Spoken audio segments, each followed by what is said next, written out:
NTA के DG Subodh Kumar को हटाया गया है। एनटीए के नए डीजी होंगे retired IAS Pradeep Singh Kharola.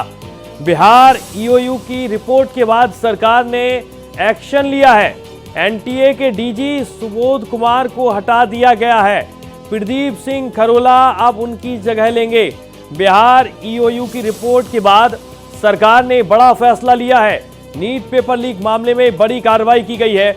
NTA के डीजी सुबोध कुमार को हटा दिया गया है। एनटीए के नए DG retired IAS Pradeep Singh Kharola होंगे। आपको बता दें कि बिहार ईओयू ने रिपोर्ट दी थी और उसके बाद सरकार एक्शन में आई, बड़ा फैसला लिया गया। एनटीए के डीजी सुबोध कुमार को हटा दिया गया है। कि बड़ी जानकारी नीट पेपर लीक मामले से जुड़ी हुई। बिहार ईओयू ने अपनी रिपोर्ट सौंपी और उसके बाद सरकार ने बड़ा फैसला लिया है। नीट पेपर लीक मामले में सरकार ने बड़ी कार्रवाई यहां पर की है। एनटीए के डीजी सुबोध कुमार को हटा दिया गया है। उनके स्थान पर रिटायर्ड आईएएस प्रदीप सिंह खरोला नए डीजी की जिम्मेदारी सौंपी गई है। दरअसल बिहार ईओयू ने रिपोर्ट सौंपी। इस रिपोर्ट के बाद सरकार एक्शन में आई और एनटीए के डीजी सुबोध कुमार का पत्ता काट दिया गया। एनटीए के नए डीजी अब रिटायर्ड आईएएस प्रदीप सिंह खरोला होंगे। तो नीट पेपर लीक मामले में सरकार की तरफ से बड़ा एक्शन लिया गया है। नीट पेपर लीक मामले में सरकार ने बड़ी कार्रवाई की है। एनटीए के डीजी सुबोध कुमार को हटा दिया गया। उनकी जगह रिटायर्ड आईएएस प्रदीप सिंह खरोला को एनटीए का नया डीजी बनाया गया है। बिहार ईओयू ने रिपोर्ट सौंपी और उसके बाद एक बड़ा फैसला लिया गया है। और सीधे चलेंगे, हमारे सहयोगी केएम शर्मा हमारे साथ जुड़ चुके हैं।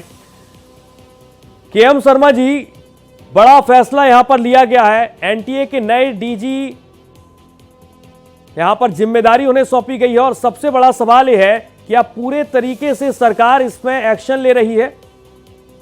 सरकार को एक्शन लेना ही चाहिए था, क्योंकि जिस तरीके से लोग सड़क पे आ गए थे और एनटीए में जिस तरीके की धांधली और लीकेज की बात हो रही थी, उस समय एनटीए चीफ को हटना तय था। लेकिन लोग इंतजार कर रहे थे कि उनको किस रूप में से हटाया जाए। लेकिन जिस तरीके से सुबोध कुमार सिंह को अब कंपल्सरी वेट पे रख दिया गया है, ये छत्तीसगढ़ कैडर के ऑफिसर है और इनके जगह पे पीएस खरोला को जिम्मेदारी दी गई है, जो कर्नाटका के 1985 बैच के ऑफिसर हैं। लेकिन उनकी खरोला की जो चुनौती सबसे बड़ी है कि इस परीक्षा को बचाए रखने की चुनौती है, क्योंकि जिस तरीके से विरोध है और जो हमारे पास सूत्र बता रहे हैं कि एनटीए की परीक्षा देर सवेर रद्द की जाएगी। तो रद्द की जाएगी तो ऐसे में अगर परीक्षा फिर से करानी होगी तो कैसे कराएंगे, कितने समय में कराएंगे, काउंसलिंग कैसे शुरू होगी, ये प्रदीप सिंह खरोला के लिए बहुत बड़ी जिम्मेदारी है। और फिलहाल खबर यह है कि एनटीए के डीजी को उस पद से हटा दिया गया है।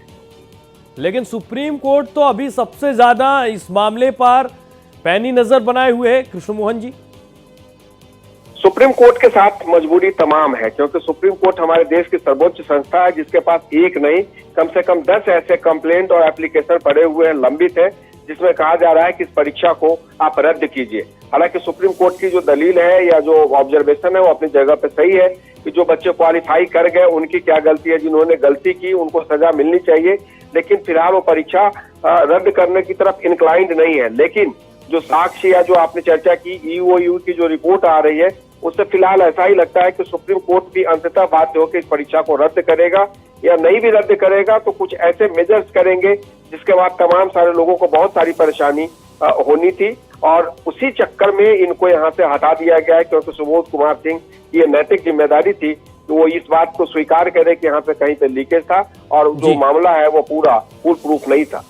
कृष्ण मोहन जी, लंबे समय से आपने बीजेपी को कवर यहाँ पर किया है, क्या वाकई में इस तरीके का प्रेशर आपने पहले भी देखा? क्योंकि छात्र सड़कों पर हैं, किसी भी तरीके से मानने को राजी नहीं।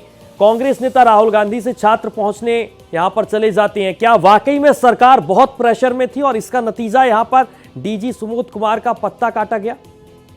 देखिए, सरकारें कभी प्रेशर में नहीं होती हैं। नहीं, जनता की प्रेशर में थी क्या? क्योंकि सड़कों पर प्रदर्शन, अलग अलग राज्यों की तस्वीरें बहुत कुछ कह रही थी।